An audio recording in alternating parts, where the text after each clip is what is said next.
भगवान की हरिनाम संकीर्तन की गाय हरि प्रेमानंद हरि बोल।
जय राधा माधव कुंज बिहारी, जय राधा माधव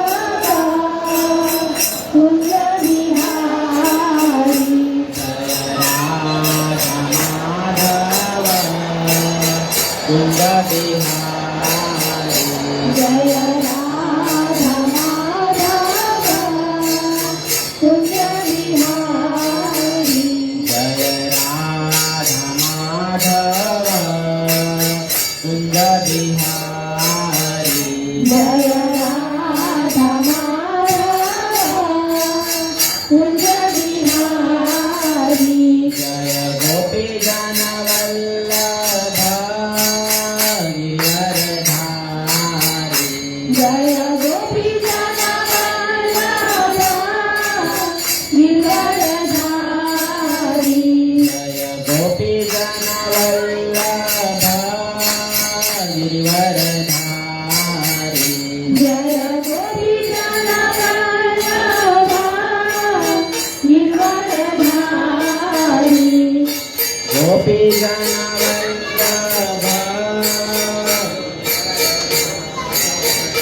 जय गोपी जन वल्लभ गिरधारी, जय यशोधनन्दन व्रज जनरञ्जन, यशोदानन्दन व्रज जनरञ्जन, यशोधनन्दन व्रज जनरञ्जन, यशोदानन्दन व्रज जनरञ्जन, यमुनातीरावनचारी, यमुनातीरावनचारी, यमुनातीरावनचारी,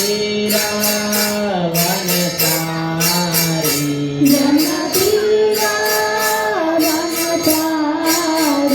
जय कुंज बिहारी जय राधा माधव कुंज बिहारी जय राधा माधव कुंज बिहारी जय राधा माधव कुंज बिहारी जय गोपी जन वल्लभ गिरिवरधारी जय गोपी जन वल्लभ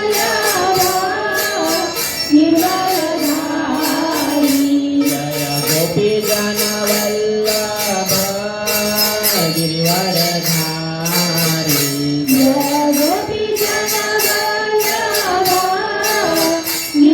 गिरिवरधारी जय यशोधानन्दन व्रज जनरञ्जन यशोदानन्दन व्रज जनरञ्जन यशोधानन्दन व्रज जनरञ्जन यशोदानन्दन व्रज जनरञ्जन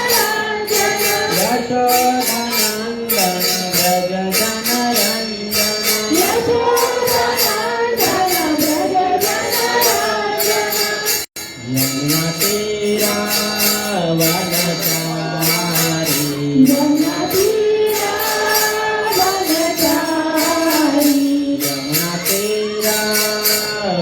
यमुनातीरावनचारी यमुनतीरावनचारी यमुनातीरावनचारी राधा माधव कुंज बिहारी जय राधा माधव कुंज बिहारी जय राधा माधव कुंज बिहारी जय राधा माधव कुंज बिहारी जय गोपी जन वल्लभ गिरिवरधारी जय गोपी जन वल्लभ गिरिवरधारी जय यशोधानन्दन व्रज जनरञ्जन यशोदानन्दन व्रज जनरञ्जन यमुनतीरावनचारी यमुनातीरावनचारी जय राधा माधव कुंज बिहारी जय राधा माधव कुंज बिहारी जय राधा माधव कुंज बिहारी जय राधा माधव कुंज बिहारी हरे कृष्णा कृष्ण कृष्ण हरे हरे हरे राम राम राम हरे हरे हरे कृष्णा कृष्ण कृष्ण हरे हरे हरे राम राम राम हरे हरे हरे कृष्ण कृष्ण कृष्ण हरे हरे हरे राम राम राम हरे हरे हरे कृष्णा कृष्ण कृष्ण कृष्ण हरे हरे हरे राम राम राम हरे हरे हरे कृष्ण कृष्ण कृष्ण हरे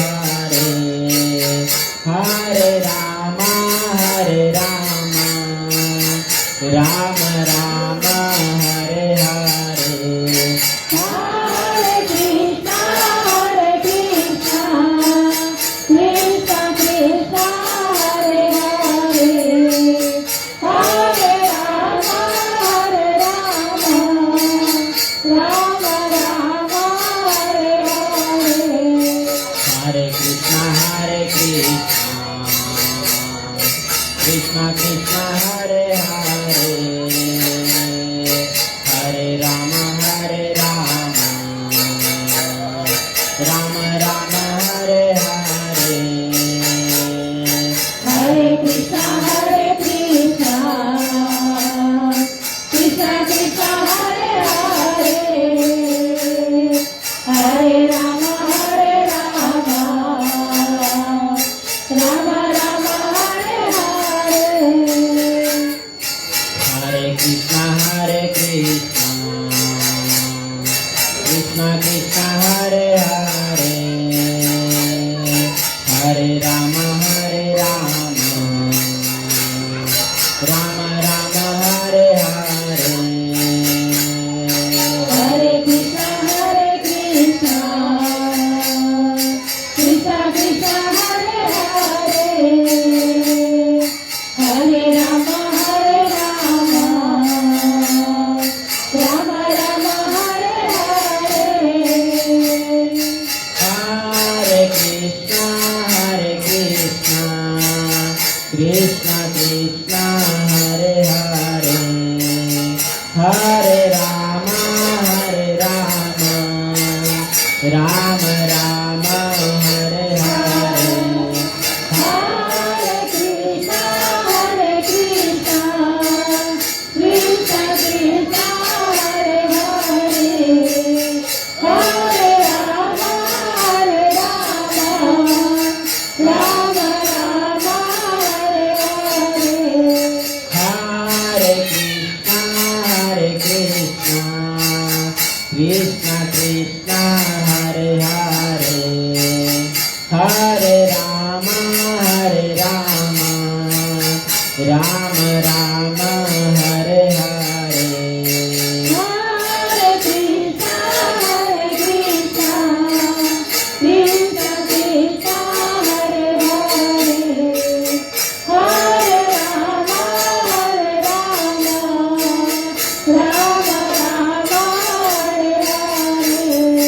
Hare Krishna,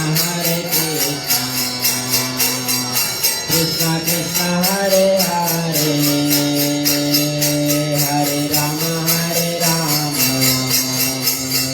Rama Rama, Hare Hare. Hare Krishna, Krishna Krishna, Hare Hare, Hare Rama,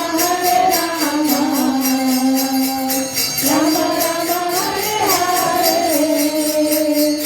Hare Krishna, Krishna Krishna, Hare Hare, Hare Rama, Rama Rama, Hare Hare. Hare Krishna, Krishna Krishna, Hare Hare, Hare Rama,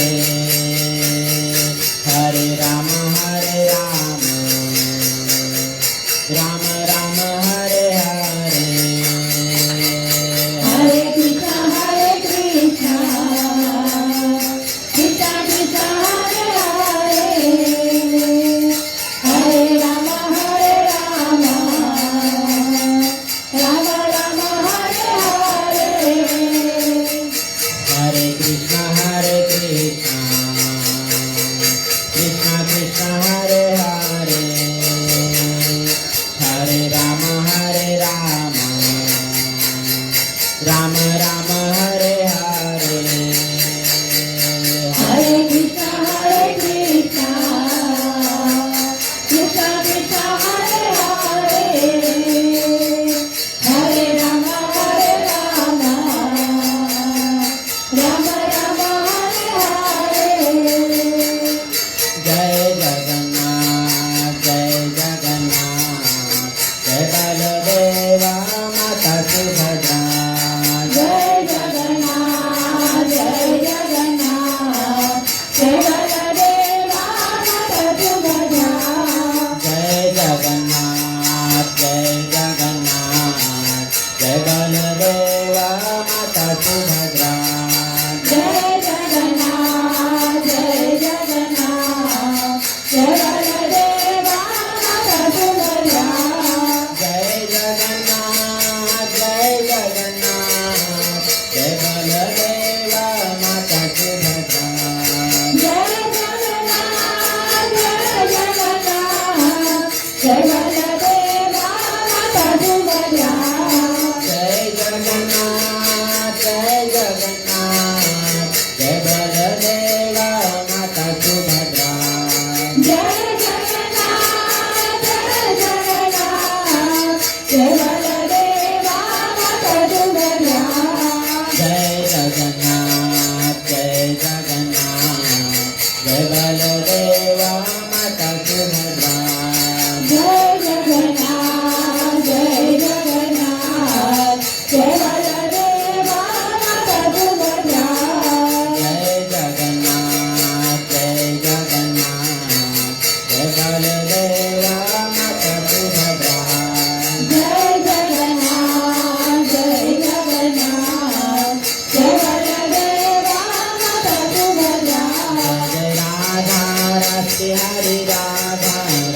Hari Radhe जय राधा राधे हरि राधा राधे हरि राधे जय सीताराम लक्ष्मण भक्त हनुमान सीताराम लक्ष्मण भक्त हनुमान जय सीताराम लक्ष्मण भक्त हनुमान सीताराम लक्ष्मण भक्त हनुमान जय राधा श्याम सुंदर राधा श्याम सुंदर राधे जय राधा श्याम सुंदर राधा श्याम सुंदर राधे जय कृष्ण बलराम कृष्ण बलराम कृष्ण बलराम जय कृष्ण बलराम जय कृष्ण बलराम कृष्ण बलराम कृष्ण बलराम जय कृष्ण बलराम जय वृंदावन धाम वृंदावन धाम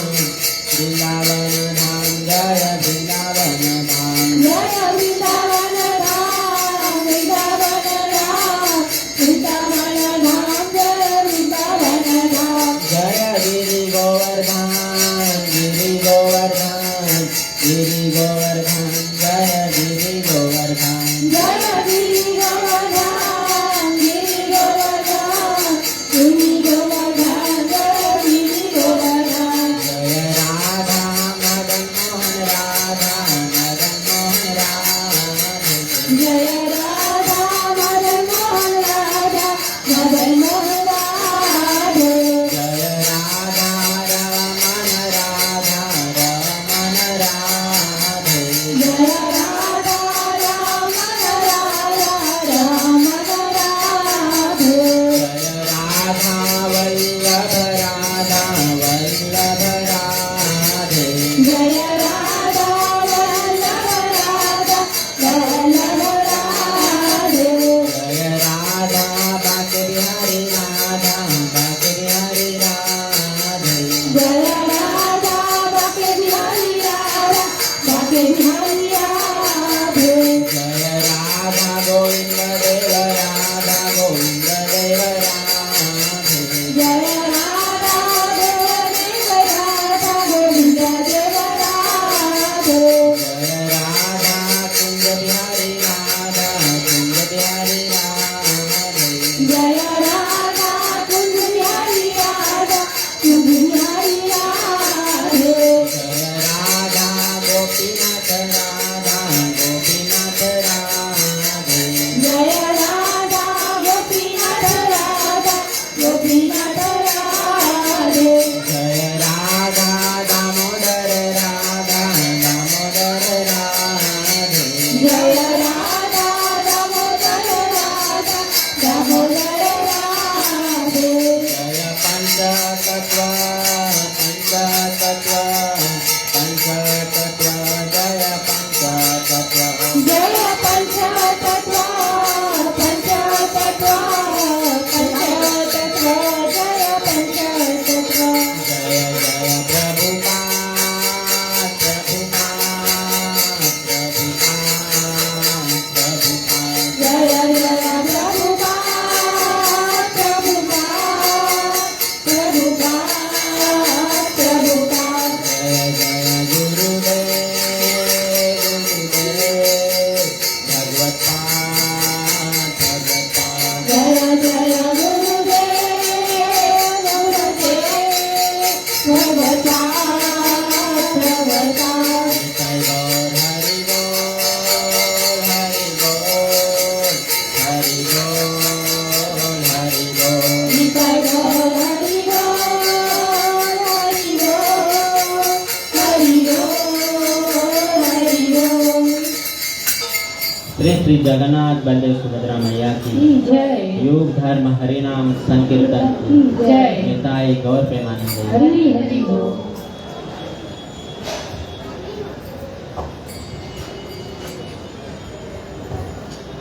नारायणं नमस्कृत्यं नारायणं नमस्कृत्यं नरं चैव नरोत्तमं नरं चैव नरोत्तमं देवीं सरस्वतीं व्यासं देवीं सरस्वतीं व्यासं ततो जयमुदीरये ततो जयमुदीरये नष्ट नष्टप्रायेषु अभद्रेषु नष्टप्रायेषु अभद्रेषु नित्यं भागवत सेवया नित्यं भागवत सेवया भागवते उत्तम श्लोके भागवते उत्तम श्लोके भक्ति भवति नैष्ठिकी भक्तिर्भवति नैष्ठिकी। हरे कृष्ण। तो हम आज चर्चा करेंगे श्रीमद् भगवद गीता के 4थे अध्याय के ऊपर, जिनका शीर्षक है दिव्य ज्ञान। 4थे अध्याय के 90वें श्लोक पर हम सभी मिलकर चर्चा करेंगे। तो जिनके पास श्रीमद् भगवद गीता यथारूप है, कृपया 4थे अध्याय का 9वां श्लोक निकालिए। जिनके पास भगवद गीता नहीं है, उनको मोबाइल में उनके रहेगा, तो पीछे पीछे दोहराने का प्रयास करें। हरे कृष्णा कृष्णा कृष्णा हरे हरे, हरे राम राम राम हरे हरे। हरे कृष्णा कृष्णा कृष्णा हरे हरे, हरे राम राम राम हरे हरे। हरे कृष्णा कृष्णा कृष्णा हरे हरे, हरे राम राम राम हरे हरे। हरे कृष्ण। तो कृपया पीछे पीछे दोहराने का प्रयास करें। श्रीमद् भगवद गीता यथारूप की जन्म कर्म च मे दिव्यम, जन्म कर्म च मे दिव्यम, एवं यो वेत्ति तत्वतः यो वेत्ति तत्वतः त्यक्त्वा देहं पुनर्जन्म नैति मामेति सो अर्जुन, नैति मामेति सो अर्जुन। जन्म कर्म च मे दिव्यम, जन्म कर्म च मे दिव्यम्, एवं यो वेत्ति तत्वतः एवं यो वेत्ति तत्वतः त्यक्त्वा देहं पुनर्जन्म नैति मामेति सो अर्जुन, नैति मामेति सो अर्जुन। जन्म कर्म च मे दिव्यम, जन्म कर्म च मे दिव्यम्, एवं यो वेत्ति तत्वतः एवं यो वेत्ति तत्वतः त्यक्त्वा देहं पुनर्जन्म नैति मामेति सो अर्जुन। नैति मामेति सो अर्जुन। कोई बोलेंगे? जन्म कर्म च मे दिव्यम्, जन्म कर्म च मे दिव्यम, यं यो वेत्ति तत्वतः एवं यो वेत्ति तत्वतः त्यक्त्वा देहं पुनर्जन्म नैति मामेति सो अर्जुन। नैति मामेति सो अर्जुन। और कोई प्रभु जी में से कोई?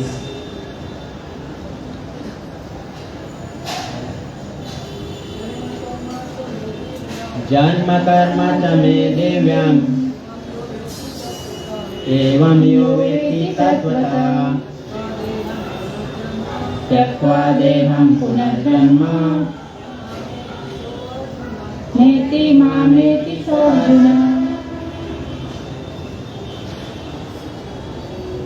जन्म बोले कि जन्म कर्म कर्म कर्म कर्म च भी मैं मेरे दिव्यम दिव्य एवं इस प्रकार यह जो कोई व्यक्ति जानता है तत्वतः वास्तविकता में त्यक्त्वा छोड़कर देहम इस शरीर को पुनः फिर जन्म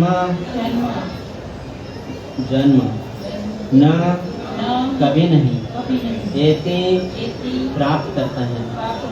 मामा मुझको एति प्राप्त करता है। सा वह अर्जुन हे अर्जुन। अनुवाद एवं तात्पर्य श्री भक्तिवेदांत स्वामी श्रील प्रभुपाद महाराज के द्वारा। जगत गुरु श्रील प्रभुपाद महाराज जय। अनुवाद: हे अर्जुन, जो मेरे आविर्भाव तथा कर्मों की दिव्य प्रकृति को जानता है, वह इस शरीर को छोड़ने पर इस भौतिक संसार में पुनः जन्म नहीं लेता हूँ, अपितु मेरे सनातन धाम को प्राप्त होता है। श्रीमद् भगवद गीता यथारूपी ओम अज्ञानतिमिरान्धस्य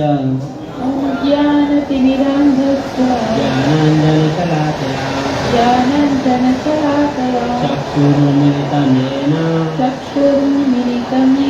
तस्मै श्रीगुरुवे नमः। श्रीचैतन्यमनोभीष्टं स्थापितं येन भूतले श्रीरूपं साग्रजातं स्वयं रूप गदाधरं बोले बोले ददाति स्वपदान्तिकं वन्देऽहं श्रीगुरो श्रीयुतपदकमलं श्रीगुरून् वैष्णवांच श्रीरूपं साग्रजातं सहगणललिता श्रीविशाखान्वितांच। हे कृष्ण करुणा सिन्धो दीनबन्धु जगत्पते गोपेश गोपिकान्त राधाकान्त नमोऽस्तुते। तप्त कांचन गौरांगी राधे वृंदावनेश्वरी वृषभानुसुते देवी प्रणमामि हरिप्रिये। वाञ्छाकल्पतरुभ्यश्च कृपा सिन्धुभ्य एव च पतितानां पावनेभ्यो वैष्णवेभ्यो नमो नमः। जय श्री कृष्ण चैतन्य प्रभु नित्यानंद श्री अद्वैत गदाधर श्रीवासादि गौर भक्तवृंद। हरे कृष्णा कृष्णा कृष्णा हरे हरे, हरे राम राम राम हरे हरे। हरे कृष्णा कृष्णा कृष्णा हरे हरे, हरे राम राम राम हरे हरे। हरे कृष्णा कृष्णा कृष्णा हरे हरे, हरे राम राम राम हरे हरे। हरे कृष्ण। अंतर्राष्ट्रीय कृष्ण भावनामृत संघ नाला सोपारा की ओर से चलाए जा रहे इस साप्ताहिक सत्संग में उपस्थित हुए आप सभी भक्तजनों का हार्दिक स्वागत एवं आप सभी भक्तों को प्रणाम। हम सभी यहाँ पर जो जितने भी भक्त यहाँ पर उपस्थित हुए हैं बहुत ही सौभाग्यशाली जीव हैं, क्योंकि इस चातुर्मास में और श्रावण मास में हम अपना वीकेंड मनाने के लिए जगन्नाथ बलदेव एवं सुभद्रा जी के प्रांगण में यहाँ पर उपस्थित हुए हैं, वो भी भक्तों के समवेत में। मनुष्य जीवन की यही उपलब्धि और यही उद्देश्य होना चाहिए कि हमें अपना जीवन भक्तों के संग में व्यतीत करके भगवत प्राप्ति के लिए हमें प्रयास करना चाहिए और ये प्रयास हमारा निरंतर होना चाहिए। श्रीमद् भगवद गीता जो कि महाभारत के युद्ध के समय अर्जुन महाराज जब मोहग्रस्त हो गए थे, उस समय अर्जुन महाराज और परम भगवान श्री कृष्ण के बीच के जो संवाद है वो आज हमारे पास श्रीमद् भगवद गीता यथारूप के रूप में हमारे पास उपलब्ध है। हमारे ऊपर परम पूजनीय प्रभुपाद महाराज की बहुत असीम कृपा है, जिनके कारण आज हम भगवद गीता बोल पा रहे हैं, श्रवण कर पा रहे हैं और भगवद गीता का सानिध्य कर पा रहे हैं। भगवत जगत गुरु श्रील प्रभुपाद महाराज जी ने संपूर्ण विश्व भर में अपने गुरु के आज्ञा के अनुसार भगवत गीता का प्रचार बहुत ही सुंदर तरीके से किया।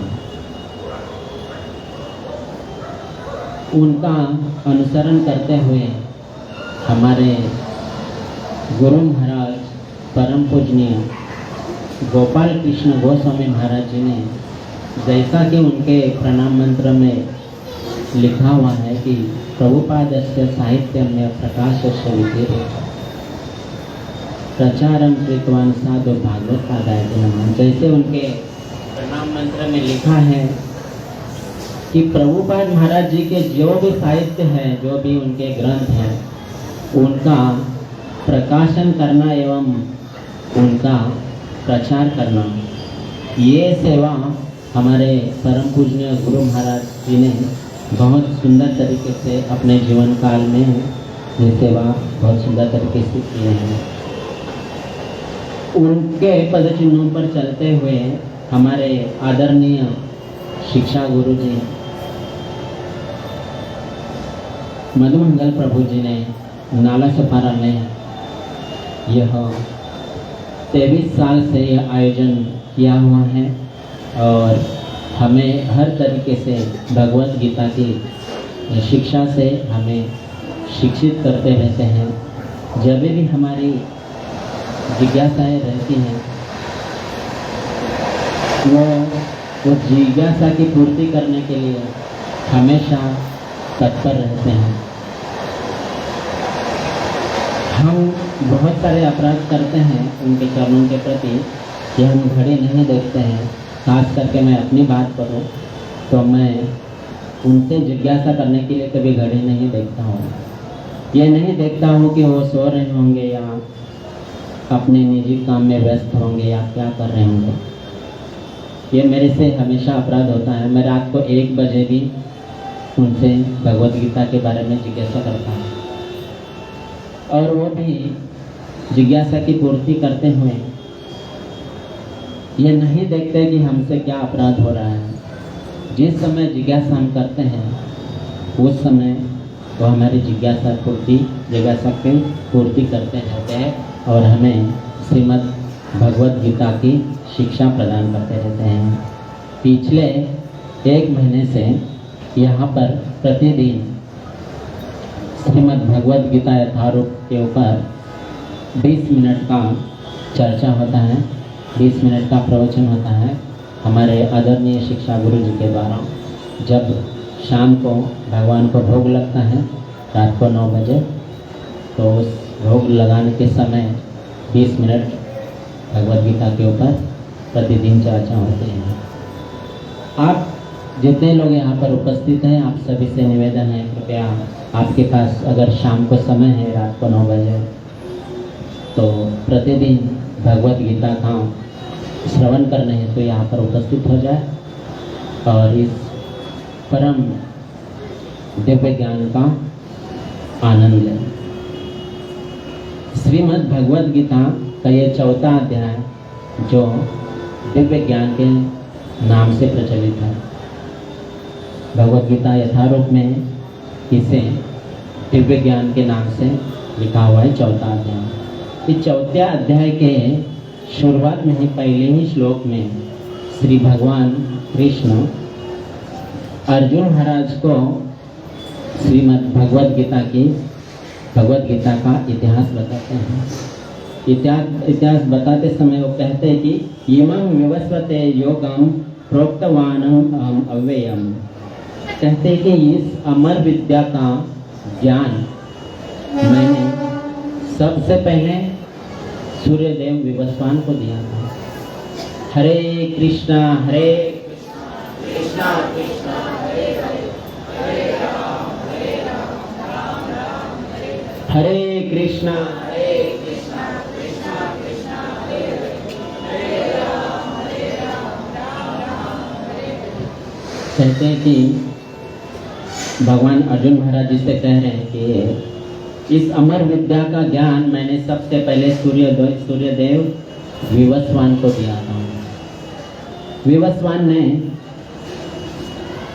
मनुष्यों के पिता मनु महाराज जी को यह ज्ञान प्रदान किया। ये स्वयं भगवान कह रहे हैं अर्जुन महाराज जी से। मनु महाराज जी ने अपने पुत्र इक्ष्वाकु को यह दिव्य ज्ञान प्रस्तुत किया।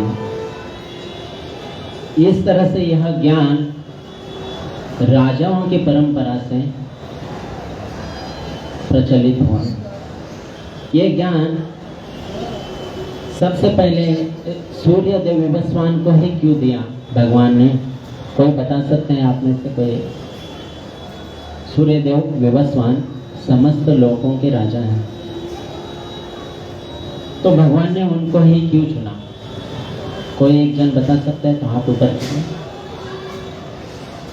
सूर्य देव को ही क्यों चुना भगवान ने? समर विद्या का ज्ञान देने के लिए कोई बता सकता है? सूर्य देव एक राजा हैं और समस्त ग्रहों के भी राजा उनको कहा जाता है। तो राजा को इसीलिए ज्ञान दिया ताकि वो प्रजा के ऊपर सुशासन कर सके। सुशासन अर्थात अच्छा शासन। भगवत गीता की शिक्षा द्वारा राजा अपनी प्रजा को शिक्षित करें, इस उद्देश्य से भगवान ने सूर्यदेव विवस्वान को यह ज्ञान प्रदान किया। सूर्यदेव विवस्वान ने मनु महाराज को प्रदान किया। मनु महाराज ने ईश्वर को प्रदान किया यह ज्ञान। तो मानव जीवन का जो उद्देश्य है तो क्या होना चाहिए? मानव जीवन का उद्देश्य यह होना चाहिए कि परमेश्वर के साथ हमारा जो संबंध है उस ज्ञान का प्रतिदिन आध्यात्मिक विकास हो, उस ज्ञान का विकास हो, यह मनुष्य जीवन का उद्देश्य होना चाहिए। प्रभुपाद महाराज जी तात्पर्य में लिखते हैं। और इस ज्ञान के द्वारा जो शासक हैं वो अपने प्रजा के ऊपर योग्य प्रकार से शासन कर सकें, इसके लिए भगवान ने ये राजाओं को सबसे पहले चुना।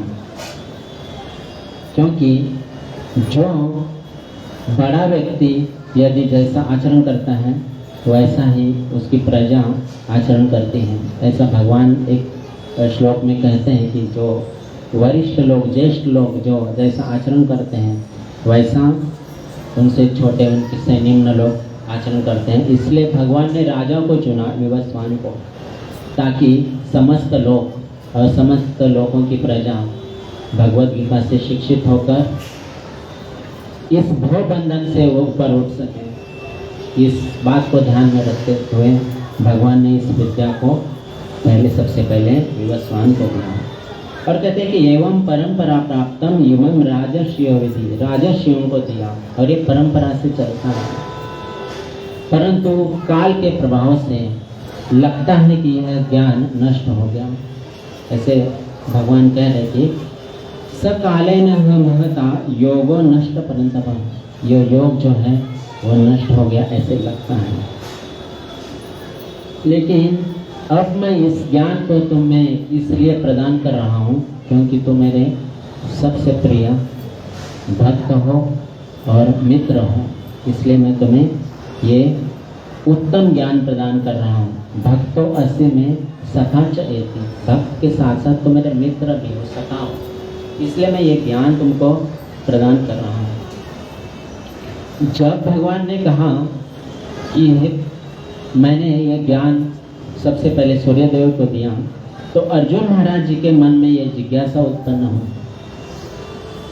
अर्जुन महाराज भगवान को पूछ रहे हैं कि अपरम भव तो जन्म परम जन्म विवस्वता, हे केशव, आपका जन्म तो अभी भी हुआ है और मुझे इससे लगता है कि विवस्वान तो बहुत पहले हो चुके हैं,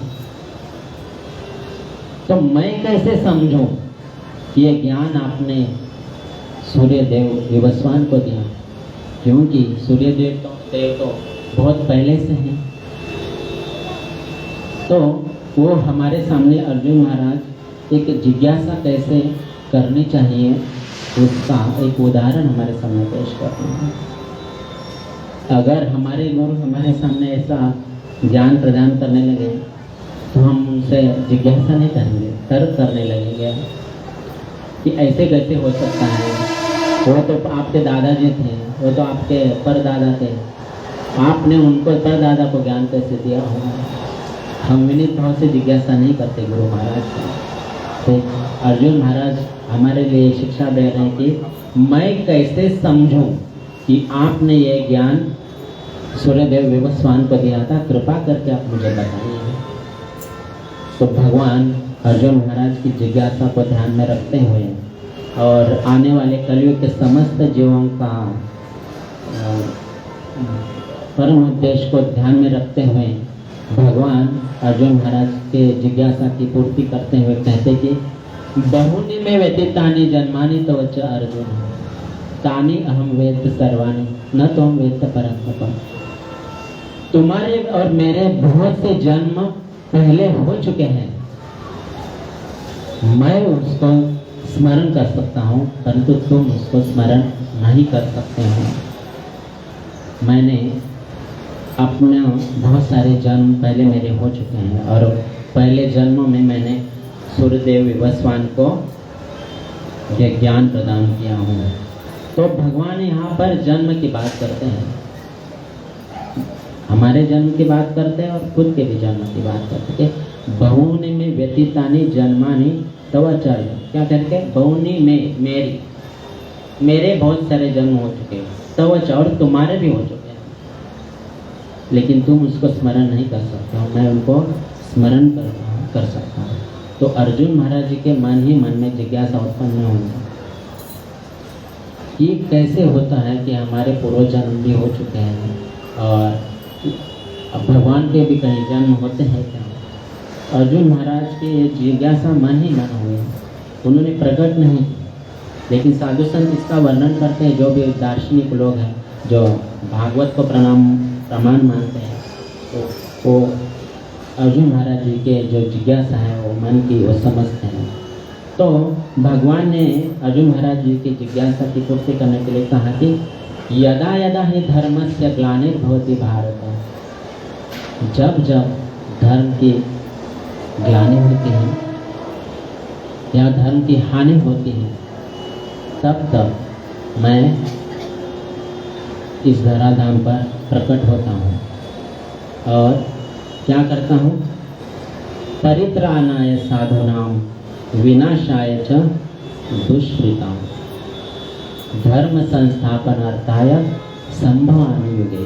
क्या करता हूँ मैं? आकर के साधुओं की रक्षा करता हूँ और दुष्टों का नाश करता हूँ और क्या करता हूँ? धर्म की स्थापना करता हूँ। हमारे जो बहुत ही शक्तिशाली भक्त भगवान के बहुत सारे हो चुके हैं, जो साधुओं की रक्षा करने में सक्षम हैं, जैसे भीम जी हैं, हनुमान जी हैं, जब वो पर्वत उठाकर ला सकते हैं तो साधुओं की रक्षा भी कर सकते हैं। भीम जी में सुना है कि 10,000 हाथियों का बल था, तो वो भी साधुओं की रक्षा करने में वो भी सक्षम है। तो उसके लिए भगवान को आने की क्या आवश्यकता है?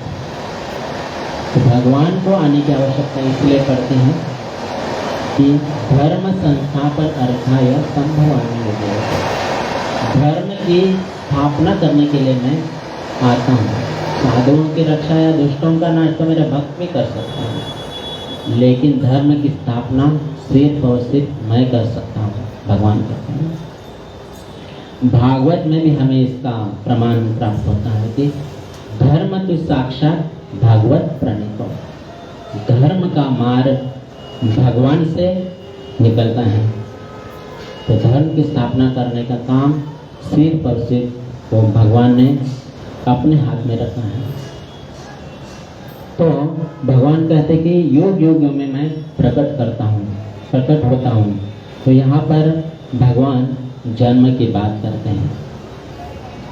जन्म तो हमारे और आपके भी होते हैं, हमें और आपको जन्म लेना ही पड़ता है। जैसे ही हमने भगवान के धाम में भगवान के सामने इच्छा प्रकट की, वैसे ही भगवान ने हमें जन्म और मृत्यु के चक्कर में, मतलब पृथ्वी लोक में या जड़ जगत में हमें भेज दिया कि भाई जाओ, आपकी इच्छा है तो जाओ। तो एक बार हम लोग यहाँ पर वैकुंठ धाम या भगवत धाम छोड़ करके यहाँ पर आ गए और प्रकृति के 3 गुणों के संपर्क में आ गए, तो फिर हम इस 84 लक्ष्य होने में हमें भटकना ही पड़ता है। जब तक हमें गुरु नहीं मिलते, योग्य मार्गदर्शन नहीं मिलता और भक्ति नहीं मिलती, भगवत सेवा नहीं मिलती, भगवत नाम नहीं मिलता, तब तक हमें अनेक जन्म लेने ही पड़ते हैं। साधु संतों का ऐसा नहीं है। बहुत साधु लोग वर्णन करते हैं अपने प्रवचनों में कि साधु संतों को बारंबार जन्म नहीं लेना पड़ता, उनको भेज दिया जाता है भगवान के द्वारा कि आप जाओ और जगत का कल्याण करो। अपने देह को कष्ट भी दो, आपके देह को कष्ट भी होगा, शरीर को कष्ट भी होगा, चलेगा, सहन करो, लेकिन जगत का, जड़ जगत का, वहाँ के वासियों का उद्धार करो।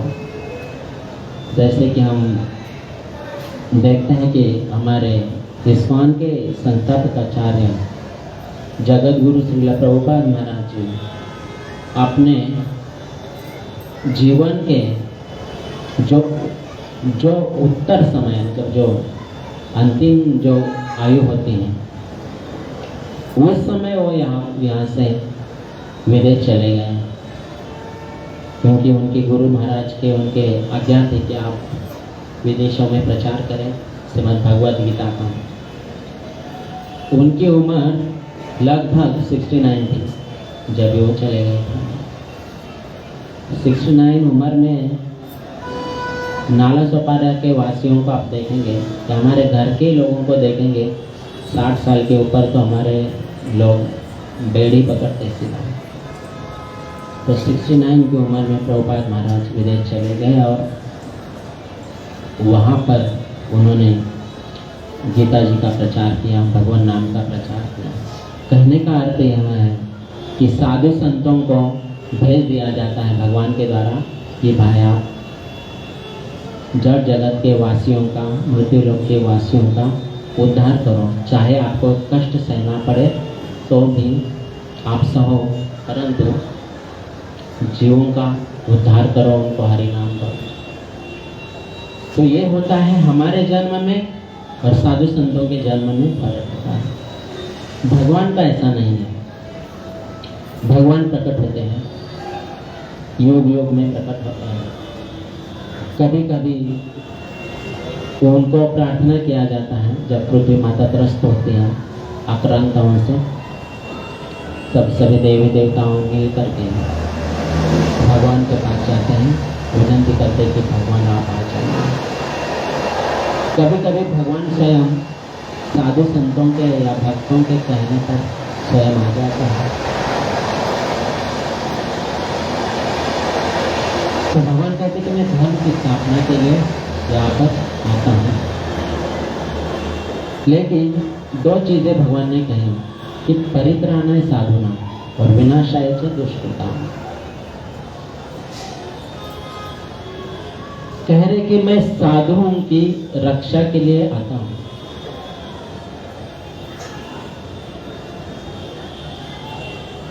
तो हम तो इतने बड़े साधु नहीं हैं, इतने महान भक्त नहीं हैं। भक्त प्रहलाद महाराज, भक्त ध्रुव महाराज तो हम नहीं हैं, उनके जितने तो हमारी भक्ति नहीं है। तो हमारे लिए भगवान क्यों आएंगे? हमारे लिए भगवान क्यों आएंगे? हमारा उद्धार कैसे होगा? उस लेवल के, उस स्तर के तो हम भक्त नहीं हैं। यहाँ तो स्पष्ट कह रहे कि परित्राणाय साधुनां, साधुओं की रक्षा के लिए, उद्धार करने के लिए मैं आता हूँ। तो हम तो इतने उस स्तर के भक्त नहीं है कि उस स्तर के साधु नहीं है कि हमारे लिए भगवान आ जाए, तो हमारा उद्धार कैसे होगा? दूसरी बात कहते कि विनाशाय च दुष्कृतां, दुष्टों का नाश करने के लिए मैं आता हूँ। तो हम तो कोई ना हिरण्यकशिपु है, उतने लेवल के हमारे पास तो है ना ही हम रावण है ना ही हम कंस हैं, उतने स्तर के हमारे पाप भी नहीं है, उतने स्तर की हमारी दुष्टता भी नहीं है, तो फिर हमारे लिए भगवान क्यों आएंगे? या हमारा उद्धार कैसे होगा? ना हम उस स्तर के साधु हैं और ना ही हम उस स्तर के दुष्ट हैं, तो हमारे लिए भगवान क्यों आएंगे? या फिर ठीक है, हमारे लिए भगवान नहीं आएंगे तो हमारा उद्धार कैसे होगा? अगर हम उस स्तर के साधु हैं तो हमारा उद्धार भगवान करेंगे आकर के, हमें बचा करके। या हम उस स्तर के दुष्ट हैं, हिरण्यकशिपु के स्तर के, या कंस के स्तर के, या रावण के स्तर के दुष्ट हम हैं, तो हमारा वध करके भगवान हमारा उद्धार करेंगे। लेकिन हम ना तो उस स्तर के साधु हैं और ना ही हम उस स्तर के दुष्ट हैं, तो फिर हमारा उद्धार कैसे होगा? कैसे होगा, कोई बता? तो हमारा उद्धार कैसे होगा? इस श्लोक में, आज के श्लोक में भगवान कहते हैं कि जन्म कर्म च मे दिव्यम एवं यो वेत्ति तत्वतः त्यक्त्वा देहम पुनर्जन्म नयति मामेति सर्वजन। कह रहे कि मेरे जन्म और मेरे कर्म की दिव्यता को जो तत्व से जानता है, उनको पुनः जन्म नहीं लेना पड़ता,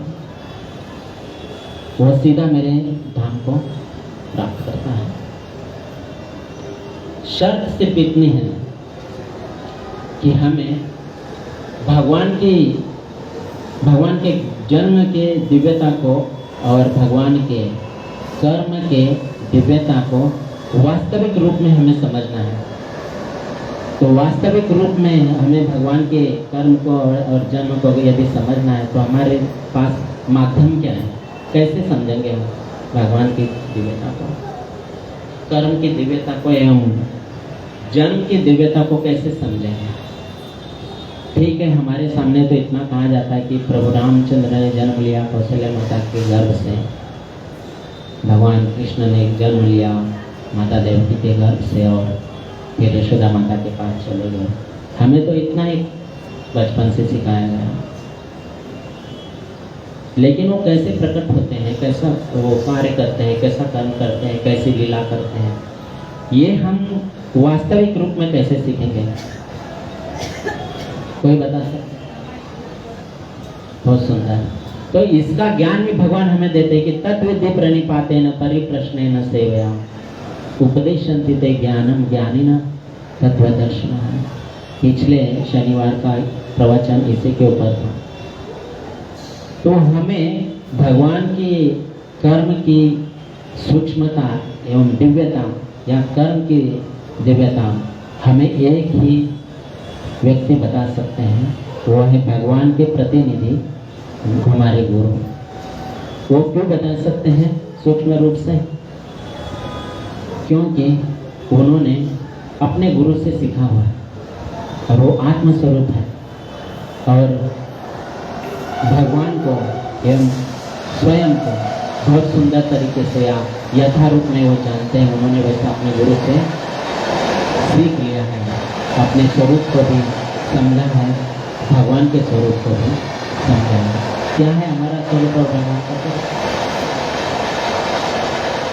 जीवेर स्वरूप है कृष्णेर नित्य। हमारा स्वरूप क्या है? हम भगवान के नित्य दास हैं। नित्य यानी प्रतिक्षण हम उन्हीं के दास हैं। ये हमारे गुरुओं ने भली भांति अपने गुरुओं से सीखा हुआ है, स्वरूप सिद्ध हो चुके होते हैं। इसके लिए वो हमें बहुत सुंदर तरीके से हमारे स्वरूप का ज्ञान हमें प्राप्त करा सकते हैं। साथ ही साथ भगवान के इस उपदेश का ज्ञान प्राप्त करा सकते हैं और भगवान के जन्म एवं कर्म के दिव्यता को भी हमारे सामने वो बहुत ही सुंदर तरीके से प्रकट कर सकते हैं। तो कोई बता सकते हैं आप में से कि भगवान के जन्म की कैसी दिव्यता को समझेंगे? हमें भगवान का आभार मानना चाहिए कि भगवान ने हमारे जीवन में एक आध्यात्मिक गुरु और श्रीमद् भगवत गीता और भगवान नाम, अपना नाम भगवान ने हमें दिया है। और ये हमें हमारे आध्यात्मिक गुरु के उनके आध्यात्मिक गुरु के मार्फत हमें आया है।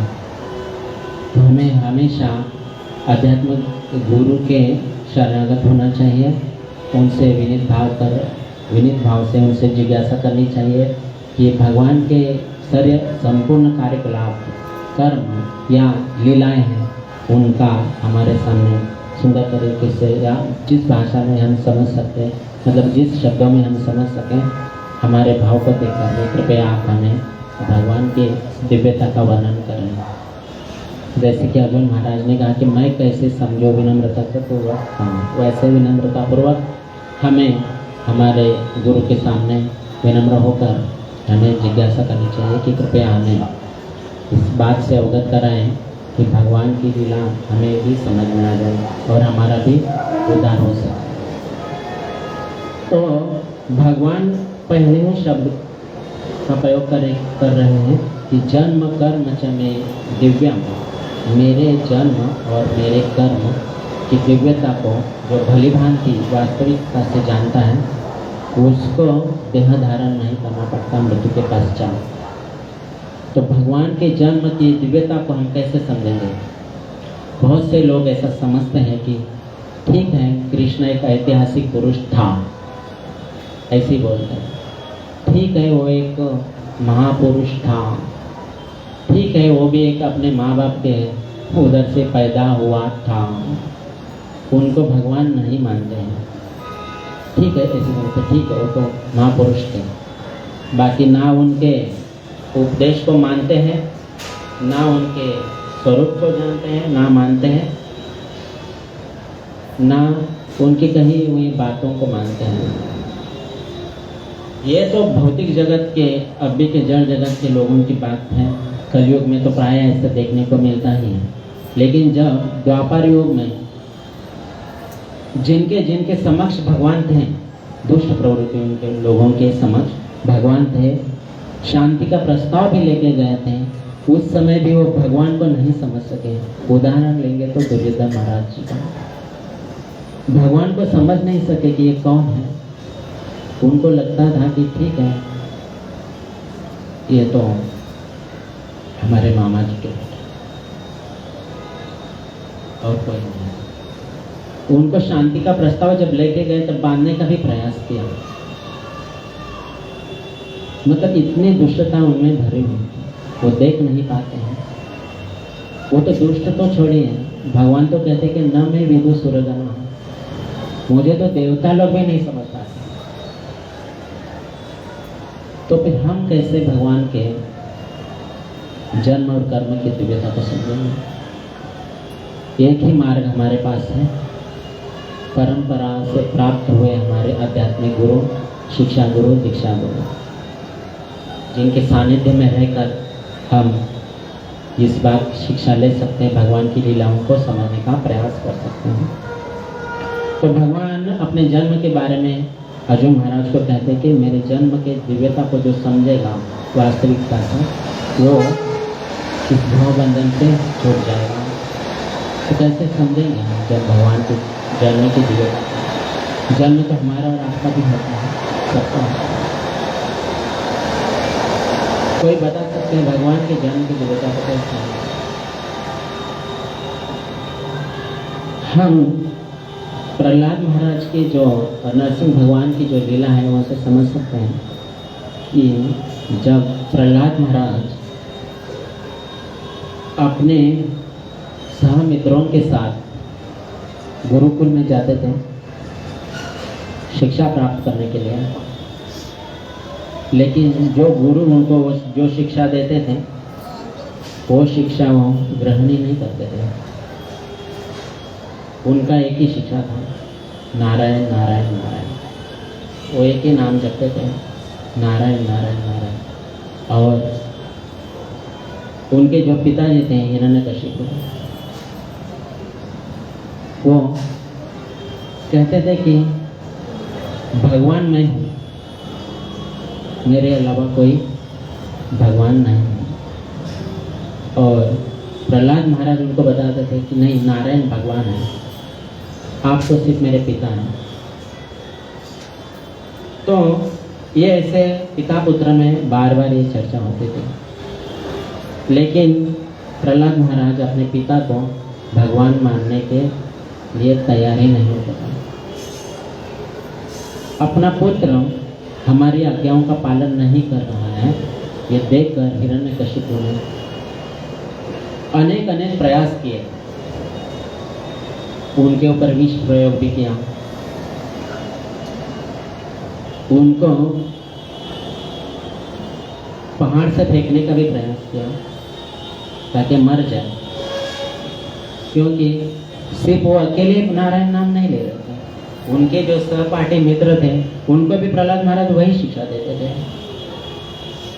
तो ऐसे ही यदि चला तो हिरण्यकशिपु के मन में डाउट आ गया कि मेरी तो महत्वता चली जाएगी, बच्चों में तो नारायण कोई भगवान बन जाएगा।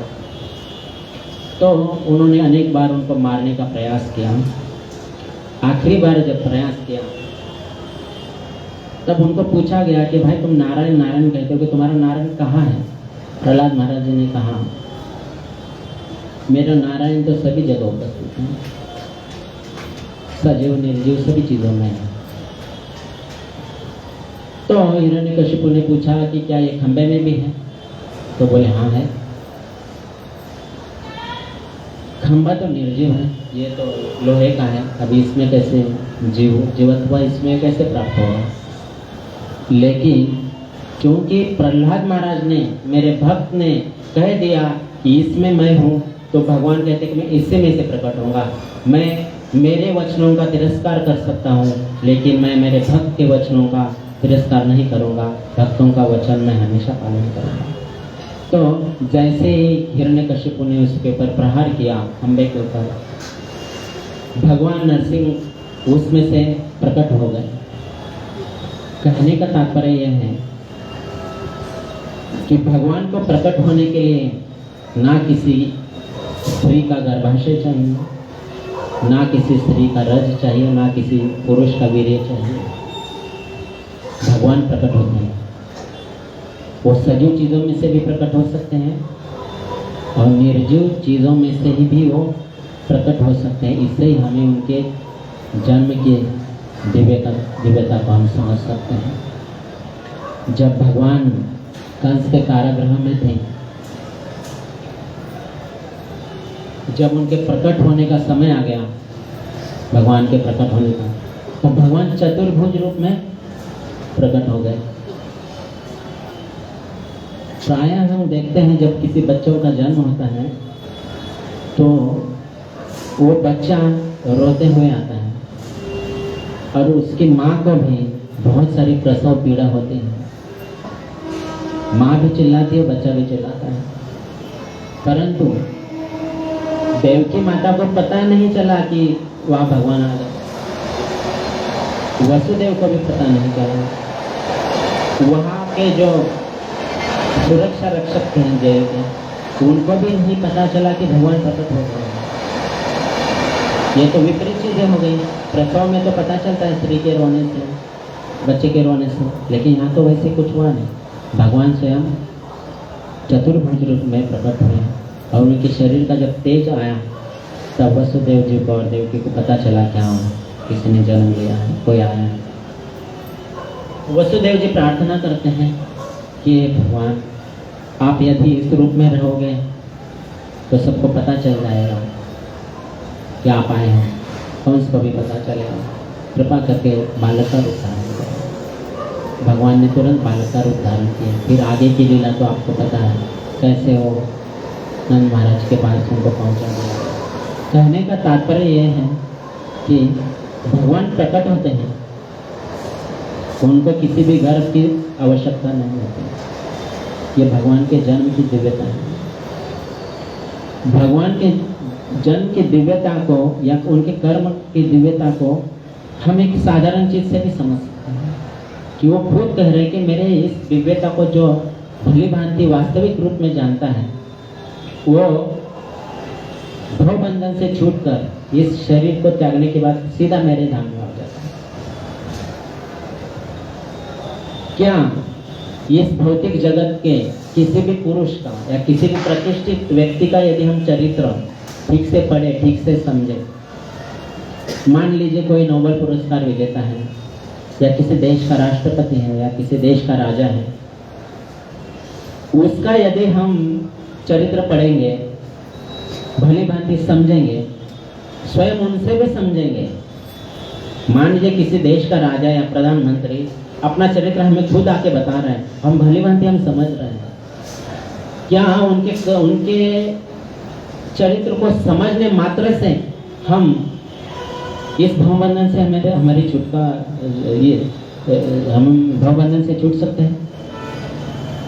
कितना भी प्रतिष्ठित व्यक्ति क्यों ना हो, भारत के राष्ट्रपति ही क्यों ना हो, अमेरिका के राष्ट्रपति क्यों ना हो, हमारे देश के इतिहास के कोई पूर्व के राजा ही क्यों ना हो, उनका चरित्र अगर हम भली भांति जानेंगे, समझेंगे, सीखेंगे, तो भी क्या उनका चरित्र जानने की मात्रा से हम भवबंधन से छूट पाएंगे? इतनी मात्रा से हम समझ सकते हैं कि भगवान कह रहे हैं कि मेरे जन्म और कर्म की दिव्यता को जो भली भांति वास्तविक रूप में समझ सकता है, जो जान सकता है, वो भवबंधन से छूटकर मेरे धाम में वापस आएगा। कि इतने यही लाइन से हम समझ सकते हैं कि भगवान की लीलाएं कितनी सुंदर, उनके जन्म कितने सुंदर, उनके कर्म की लीलाएं कितनी सुंदर है। तो भगवान अपने जन्म के एवं कर्म के दिव्यता के बारे में चर्चा करते हैं। कहते कि जन्म कर्म च में दिव्य, ये तो जन्म की बात होगी। भगवान के कर्म के दिव्यता के बारे में हम कैसे समझें, कोई बता सकते हैं? हरे कृष्णा हरे कृष्णा कृष्णा कृष्णा हरे हरे राम हरे कृष्णा कृष्णा कृष्णा हरे हरे हरे राम राम राम हरे हरे। भगवान के कर्म की दिव्यता को समझ सकते हैं, हम कैसे समझेंगे? कोई एक उदाहरण देकर के समझ सकते हैं? कौन बोलेंगे? हाथों पर उठाइए। भगवान के कर्म के यहाँ तो कर्म शब्द है, भक्तों, हमारे गुरु महाराज या हमारे जो शिक्षा गुरु जो है वो हमें भगवान की लीला ही कहते हैं। यहाँ कर्म शब्द आए हैं इसलिए वो कर्म शब्द का प्रयोग होगा। तो कैसे समझेंगे कि भगवान के कर्म के दिव्यता को कैसे समझेंगे?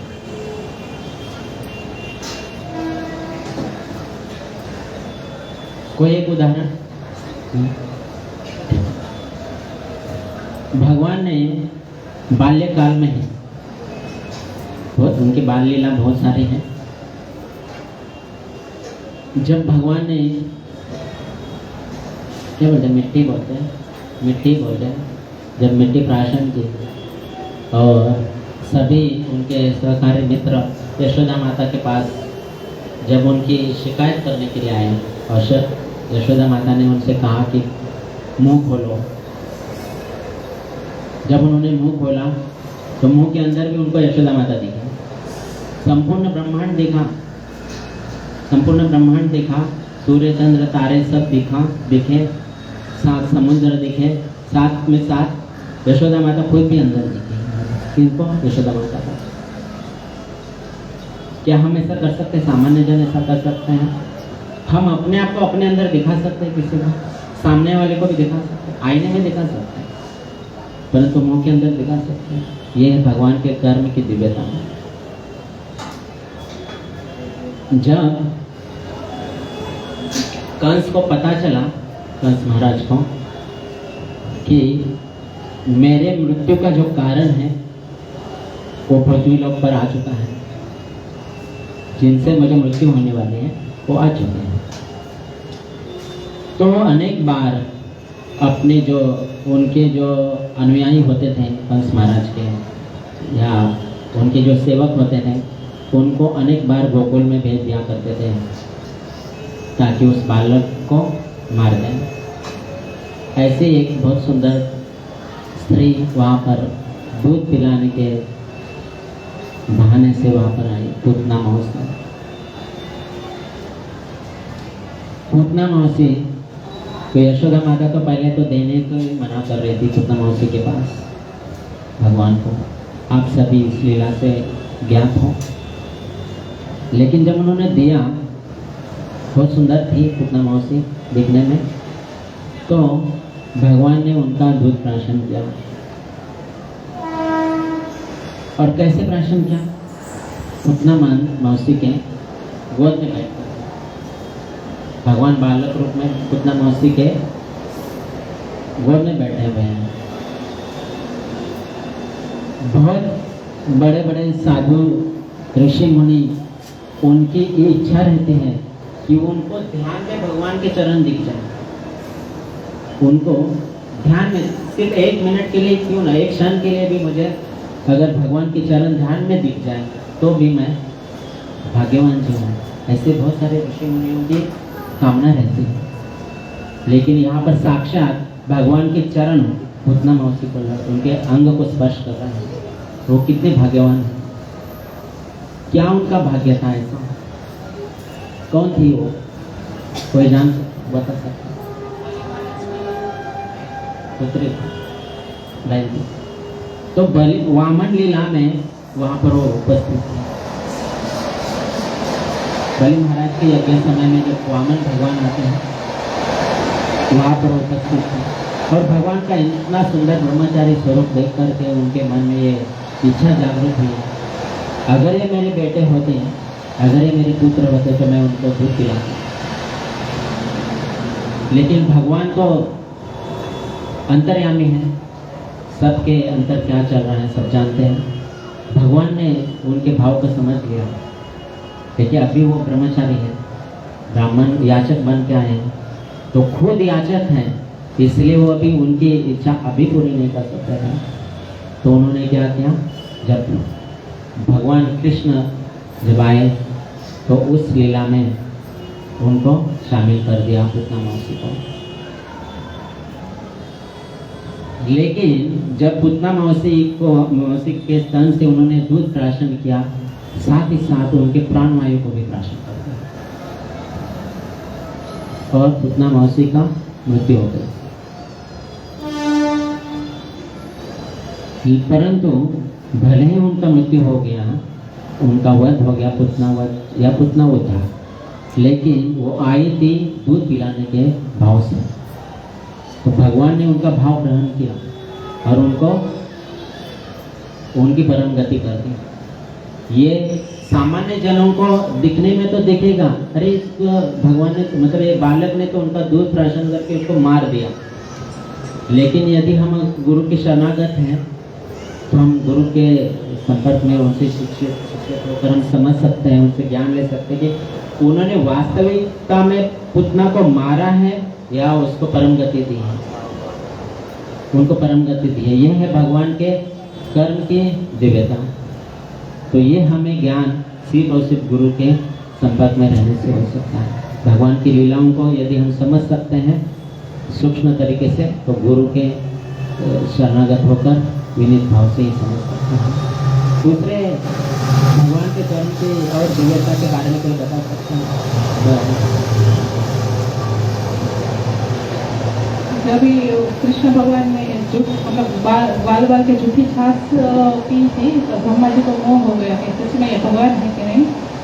तो तभी कृष्ण भगवान मतलब 6 महीने के लिए बाल और सब गायों को अपने ब्रह्मलोक में ले गए। उतने ही स्वरूप भगवान ने अपना 6 महीने तक रहे बाल और गाय बनती। ये है ब्रह्म विमोहन लीला, बहुत सुंदर, बहुत आभार। तो भगवान के कर्म की दिव्यता को हम इस प्रकार समझ सकते हैं। जब भगवान युवा हो गए और उनके विवाह हो गए, तो ऐसे हमने सुना है, पढ़ा है कि जब उनका विवाह हुआ, विवाह के पश्चात उनके अनेक पुत्र एवं पुत्रियां हुई। जितनी पत्नियां हुई थी उनके सबके साथ हुई। एक साथ में ही मतलब एक समय पर वो सबके महल में होते थे। ऐसा नहीं कि आज मतलब मान लीजिए किसी की 2-3 पत्नियां हैं तो आज इसके घर में तो कल उसके घर में वो पति। भगवान ऐसे नहीं करते। भगवान एक ही साथ मतलब एक ही समय में इस पत्नी के घर में है, महल में है तो दूसरी के भी महल में, एक साथ में सभी के महल में होते थे। और ऐसा नहीं कि भगवान उनसे आकर्षित हो जाते थे, भगवान उनसे आकर्षित नहीं होते थे, वो भगवान से आकर्षित होती थी। ऐसा कोई कह सकता है सामान्य जीव, अरे क्या वो भगवान कैसे हो गए, कृष्ण कोई भगवान है क्या, 16,000 तो पत्नियां थी, 16,108 तो पत्नियां थी, ऐसा कोई भगवान होता है क्या? लेकिन वो 16,000 पत्नियां थी या क्या थी, ये सिर्फ हम आध्यात्मिक जीवन में आध्यात्मिक गुरु से ही समझ सकते हैं। सामान्य जीव भौतिकतावादी लोग इस बात को नहीं समझ सकते।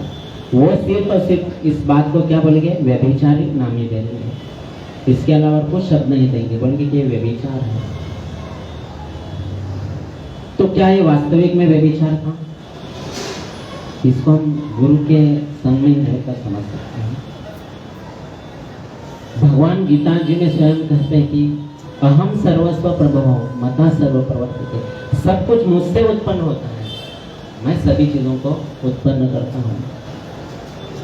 तो सारी चीजें यदि भगवान की ही हैं, तो जो उनके साथ पत्नियां हैं या जो भी पूर्व काल में तो ऋषि मुनि थे, रामायण में, रामलीला में, तो जब सारी चीजें भगवान से उत्पन्न हुई है, भगवान की है, तो व्यभिचार कहाँ से आ गया?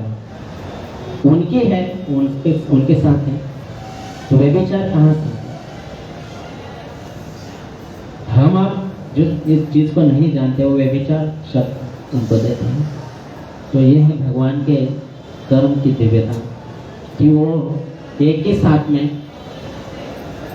एक ही क्षण में, एक ही समय में सब जगह पर उपस्थित होकर कर्म कर सकते हैं। और ऐसा नहीं कि वो एक इंद्रियों से एक ही काम कर सकते हैं। जैसे श्रवण यंत्र, श्रवण का इंद्रिय जो है कान, उससे वो भोग स्वीकार भी कर सकते हैं, सिर्फ श्रवण करने का काम नहीं कर सकते। वो कान से खा भी सकते हैं, नाक से देख भी सकते हैं, आंखों से सांस भी ले सकते हैं, वो कुछ भी कर सकते हैं, क्योंकि उनमें उन सारी चीजें उनकी अध्यक्षता में कार्य करती हैं। भगवान कहते हैं कि मया अध्यक्ष है प्रकृति श्रूयते सचराचर, सारी प्रकृति सारी चीजें मेरी अध्यक्षता में कार्य करती है। तो जब सारी चीजें मेरी अध्यक्षता में कार्य करती है, तो मेरे कान सिर्फ श्रवण करने का ही काम क्यों करेंगे? वो मेरे अध्यक्षता में कार्य करेगा। मैं बोलूंगा उसको यहाँ से खाना था तो वहाँ से खाना भी खा सकता है। तो ये भगवान के दिव्य कर्म है, वो कुछ भी कर सकते हैं। लेकिन इस बात को हम सिर्फ और सिर्फ गुरु परंपरा के मार्फत ही समझ सकते हैं। तो भगवान कह रहे हैं कि मेरे इस जन्म की और कर्म की दिव्यता को जो भली भांति वास्तविक रूप में समझता है, जान लेता है, उसे इस देह के पश्चात, यह देह छोड़ने के पश्चात या सामान्य शब्दों में मृत्यु के पश्चात पुनः जन्म लेने की आवश्यकता नहीं है पड़ती है। वो मेरे साथ निवास करता है। तो यदि जन्म लेने की आवश्यकता नहीं पड़ती है, तो वो जाते कहाँ हैं? त्यक्त्वा देहं पुनर्जन्म न यति, उनको फिर से पुनः जन्म लेने की आवश्यकता नहीं पड़ती।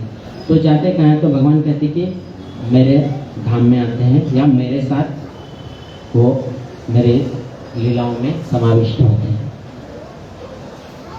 तो भगवान यहाँ पर उनके धाम के बारे में चर्चा करते कि मेरे सनातन धाम को प्राप्त करते हैं। पहले तो हम इस बात को समझेंगे कि यदि हमने भगवान के कर्म की और जन्म की दिव्यता को जान लिया और इस शरीर छूटने के बाद हमें भगवान की प्राप्ति हो भी गई, तो साधु संत ऐसा कहते हैं कि वो सीधा भगवान के धाम गोलोक नहीं जाता, वो जीव सीधा गोलोक नहीं जाता, भगवान के साथ में रहता है लेकिन गोलोक नहीं जाता। क्यों? क्योंकि भगवान तो नित्य है ना, अद्वैतम अच्युतम अनादिम अनंत रूपम आद्यम पुराण पुरुषम नव यौवनम। तो वो नित्य है, तो उनकी लीलाएं भी नित्य नित्य चलती रहती है। आज यहाँ पर कलियुग है, तो हो सकता है इसी समय किसी और ग्रह पर या किसी और ब्रह्मांड में द्वापर युग चल रहा होगा। वहाँ पर तो यहाँ का काल का प्रभाव वहाँ नहीं रहेगा, वहाँ तो कुछ और रहेगा। अभी हमने की बात करता हूँ। भारत के बाकी के राज्यों में और महाराष्ट्र और गुजरात में 15 दिन का अंतर है। महाराष्ट्र और गुजरात में 15 दिन बाद में श्रावण मास शुरू हो गया। बाकी के राज्यों में श्रावण मास परसों खत्म हो जाएगा, लेकिन महाराष्ट्र और गुजरात में और 15 दिन चलेगा। ये तो ये श्लोक में इतना अंतर है, तो क्या दूसरे ब्रह्मांड में अभी द्वापर युग नहीं चल रहा होगा? तीसरे ब्रह्मांड में नहीं चल रहा होगा कोई सत्ययुग त्रेतायुग? तो भगवान की नित्य लीलाएं चलती रहती हैं। तो भगवान क्या करते हैं, उस जिन्होंने भी भगवान की दिव्यता को, कर्मों की, जन्मों की दिव्यता को भली भांति वास्तविक रूप में जान लिया है, उनको भगवान मृत्यु के पश्चात अपने साथ जहाँ जहाँ उनकी लीलाएं होती है वहाँ वो अपनी लीलाओं में प्रवेश करते हैं। तो जरूरी नहीं है कि वो गोलोक में ही जाएंगे, वहाँ वो उनको उनसे प्रैक्टिस करवाते हैं, अपनी लीलाओं में शामिल करके, सम्मिलित करके। फिर अंत में अनेक अनेक जन्मों के पश्चात उनको फिर वो अगर उस योग्य बने तो गोलोक धाम या वैकुंठ में उनको प्रविष्ट किया जाता है। इसका उदाहरण अगर हम देखेंगे तो वसुदेव जी हैं, नंद महाराज जी हैं, भगवान के साथ हमेशा नित्य लीला में रहते हैं, कुछ ना कुछ सेवा में रहते हैं। तो भगवान कहते हैं कि मैं उनको अपने धाम में लेके जाता हूँ, जहाँ भगवान, जरूरी नहीं कि गोलोक ही, सिर्फ गोलोक ही भगवान का धाम हो। भगवान जहाँ पर लीला कर रहे हैं वो भी भगवान का ही धाम है। वृंदावन में भगवान लीला करे तो भी भगवान का धाम है। तो भगवान अपने धाम में लेके जाते हैं, इसका अर्थ है कि वो जहाँ लीला करते हैं वहाँ उनको ले जाते हैं। तो वो अपने धाम की यहाँ पर चर्चा करते हैं। तो उनका धाम ऐसा क्या है कि जहाँ से जीव को वापस नहीं लौटना पड़ता। तो भगवान भगवद गीता जी में कहते कि न तद भासयते सूर्यो न शशांको न पावकः यद् गत्वा न निवर्तन्ते तद धामं परमं धाम। मेरा वो परम धाम कैसा है कि जहाँ पर ना सूर्य के प्रकाश की आवश्यकता पड़ती है, ना वहाँ पर चंद्रमा के प्रकाश की आवश्यकता पड़ती है, ना ही वायु की आवश्यकता पड़ती है। मेरा वो परम धाम है। ऐसे धाम में बाद में मैं उनको ले जाता हूँ और उनका उद्धार करता हूँ। तो इस श्लोक का ये तात्पर्य है, कहते हैं भगवान की मेरे जन्म की और कर्म की जो दिव्यता को भली भांति गुरु परंपरा से जो समझ लेता है, उनको मैं उनका उद्धार निश्चित रूप से करता हूँ।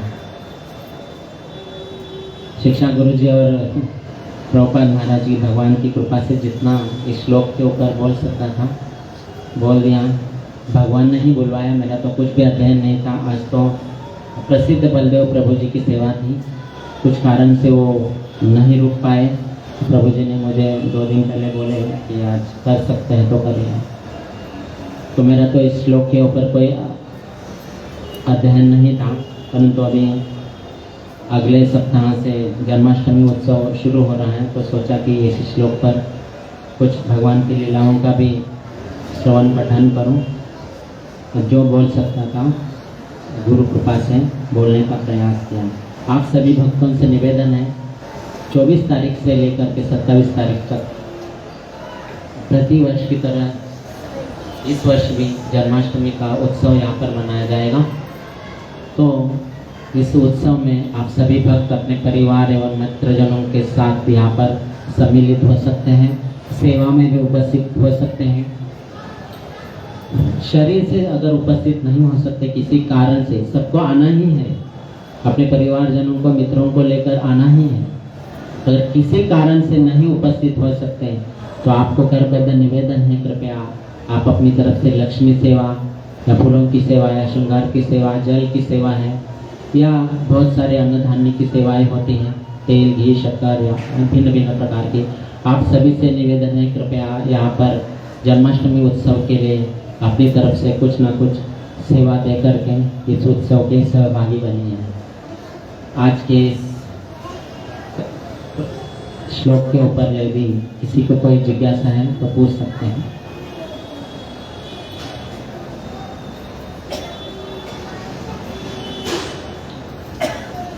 बोलते समय यदि कुछ अपशब्द निकला हो तो वो मेरे बुद्धि का दोष समझकर आप उसको यहीं पर भूल जाइए, उसकी चर्चा मत करिए। और यदि आपको लगता है कि बोलते बोलते आपके कान में कुछ ऐसे शब्द आए हो जिसके द्वारा आपका उद्धार हो सकता है, तो वो सिर्फ और सिर्फ मेरे शिक्षा गुरु एवं दीक्षा गुरु जी की कृपा है, उनका प्रसाद है।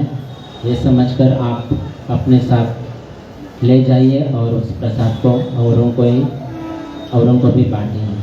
आप सभी भक्तों का बहुत बहुत आभार, शिक्षा गुरु जी का बहुत बहुत आभार। मेरी योग्यता नहीं होते हुए भी वो मुझे यहाँ पर जैसे कि एक छोटा बच्चा होता है, छोटा मतलब एकदम शिशु, जो शिशु को कितना भी श्रृंगार करो, काजल लगाओ, ये लगाओ, वो लगाओ, उसको उसकी कुछ वो नहीं होती है, लेकिन वो माता को आनंद होता है वो बच्चों को देख करके, बच्चों का श्रृंगार देख करके। बच्चा जब रोता है इधर उधर हाथ लगा तो उसका काजल इधर उधर सब जगह चला जाता है। बच्चों को उसके श्रृंगार की कुछ नहीं पड़ी रहती, तो हमें कुछ नहीं आता है, लेकिन शिक्षा गुरु जी जो है हमें प्रेरित करते रहते हैं, हर तरह का ज्ञान हमारी जिज्ञासाओं की पूर्ति करते रहते हैं। एक बार उनके चरणों में आभार प्रकट करते हुए हरे कृष्ण का महामंत्र, हरे कृष्ण महामंत्र का उच्चारण करके सभी भक्तों का आभार प्रकट करें। हरे कृष्णा कृष्णा कृष्णा हरे हरे, हरे राम राम राम हरे। बहुत बहुत आभार। जगन्नाथ बलदेव सुभद्रा मैया की, श्री श्री भक्ति वेदांत स्वामी प्रभुपाद महाराज की, भगवद गीता यथारूप की, निताई गौर प्रेमानंदे।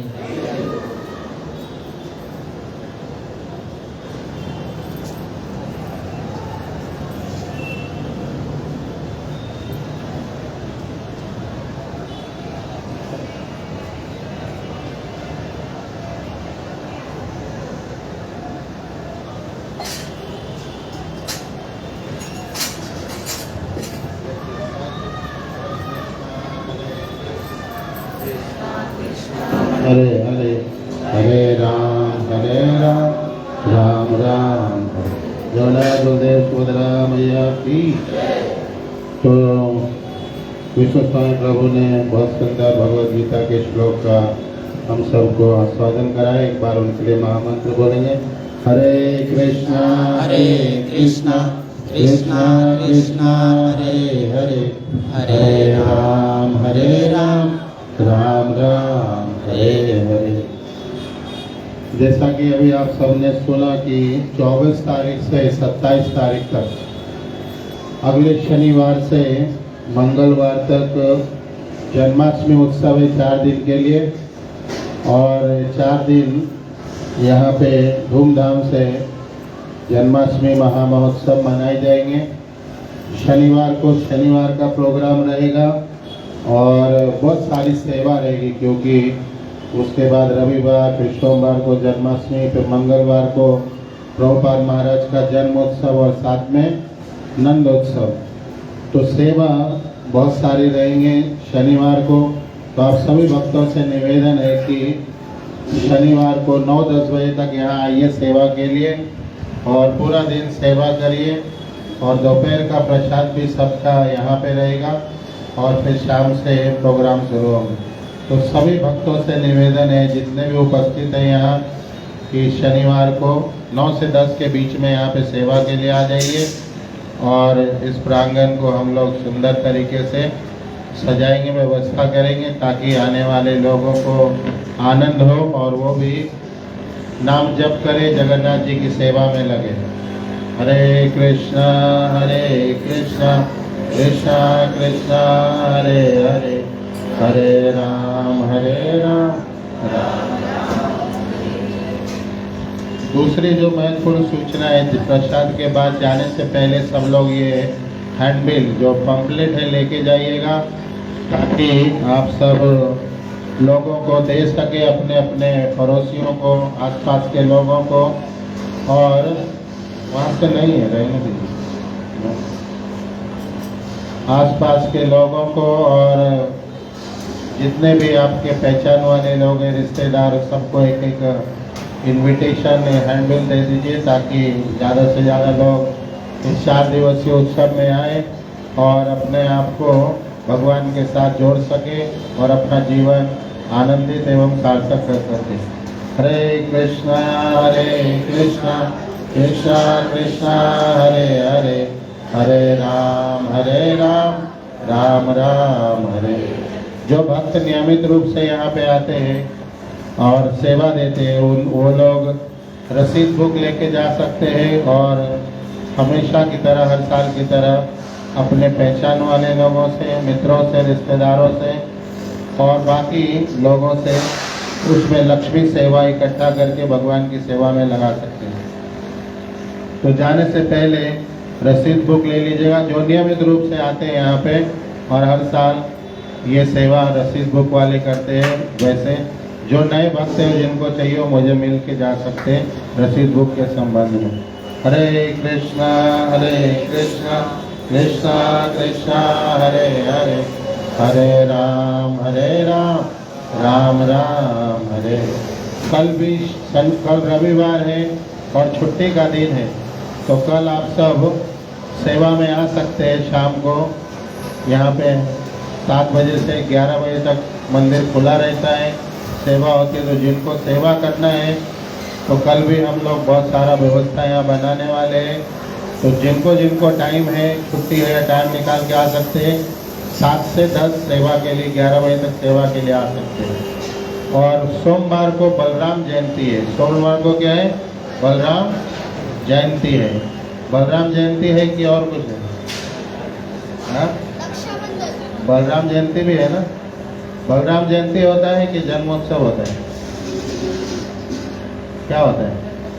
हाँ, तो सब लोग जयंती मनाते हैं ना। जयंती उनका होता है मर गए होते हैं, जिनका फोटो टंग गए।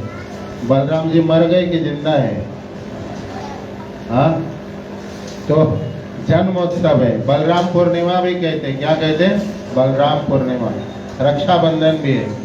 तो जिनको जिनको समय है, झूलन यात्रा का आखिरी दिन भी है। तो यहाँ पे सोमवार को झूला रहेगा गोपाल जी का, बलराम जी का। तो जिनको जिनको समय है या समय निकाल के आइएगा, झूला करिएगा। और सेवा है तो सोमवार को भी सेवा और बलराम जी का दर्शन और उनकी कृपा, बल मिलेगी भक्ति और सेवा में, नहीं तो निर्बल रहेंगे। क्या रहेंगे?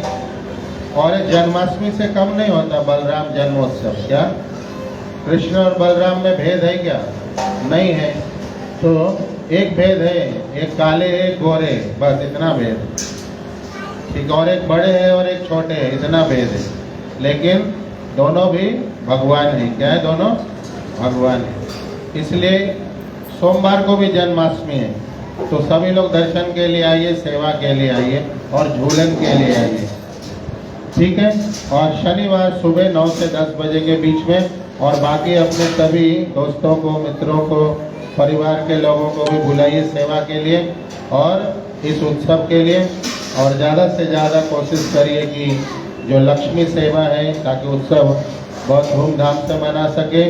और जो कोई भी अन्नदान सेवा करना चाहते हैं या फूलों की सेवा करना चाहते हैं या भगवान का ड्रेस का सेवा करना चाहते हैं या ज्वेलरी का सेवा करना चाहते हैं या महाप्रसाद का स्पॉन्सर करना चाहते हैं, वे सभी कर सकते हैं। और हमें आप मिल के बता दीजिए या बुक स्टॉल पे विजय फड़तरे प्रभु उनको बता दीजिए। तो ये सेवा भी आप कर सकते हैं। तो जाते से पहले हैंडबिल ले लीजिएगा, रसीद बुक ले लीजिएगा और कल शाम को आ सकते हैं और मंडे शाम को सेवा में आ सकते हैं। और शनिवार को तो आना ही आना है सबको। और एक जो महत्वपूर्ण सेवा है, ये सबके पास पहुंचाएंगे, ये भी बहुत बड़ी सेवा है। क्या है? भगवान का संदेशा पहुंचाना। इसमें हरे कृष्ण महामंत्र भी है और जगन्नाथ जी का फोटो भी है। तो अगर वो पढ़ लेंगे, फोटो देख लेंगे, उससे भी कल्याण है। क्या? उससे भी अनेक अनेक कल्याण है। तो ये भी बहुत बड़ी सेवा है कि ले जाके लोगों तक पहुंचा देना। बहुत बहुत धन्यवाद। अभी सभी लोगों के लिए प्रसाद है। जगन्नाथ बलदेव सुभद्रा मैया की, जगत गुरु श्रील प्रभुपाद की, निताय गौर हरि प्रेमानंदे। और अपने अपने ग्रुप में ये फोटो डाल दीजिएगा सब लोग और शेयर कर दीजिएगा, ताकि वो भी एक बड़ा सेवा है, लोगों तक पहुंच जाता है घर बैठे। तो इसका एक फोटो अच्छा खींच के या आपके ग्रुप में होगा या मोबाइल में, तो सबको भेज दीजिए। ठीक है। सभी के लिए प्रसाद है, अच्छे से प्रसाद लीजिए और सेवा करते हुए फिर कल शाम को, परसों शाम को और शनिवार 9 से 10 बजे यहाँ पे अपने दल बल के साथ उपस्थित हो जाइए। बहुत बहुत धन्यवाद। हरे कृष्णा। जगन्नाथ बलदेव सुभद्रा मैया की, जगत गुरु श्रील प्रभुपाद की, सभी भक्तों की निताय गौर हरि प्रेमानंदे। वंशा कल्पतरुभ्यश्च कृपा सिन्धुभ्यैव च पतितानां पावनेभ्यो वैष्णवेभ्यो नमो नमः। अनंत कोटि वैष्णव वृंद की निताय गौर हरि प्रेमानंदे। तो सभी के लिए प्रसाद व्यवस्था बनाइए और सर्विंग करिए। हरे कृष्ण।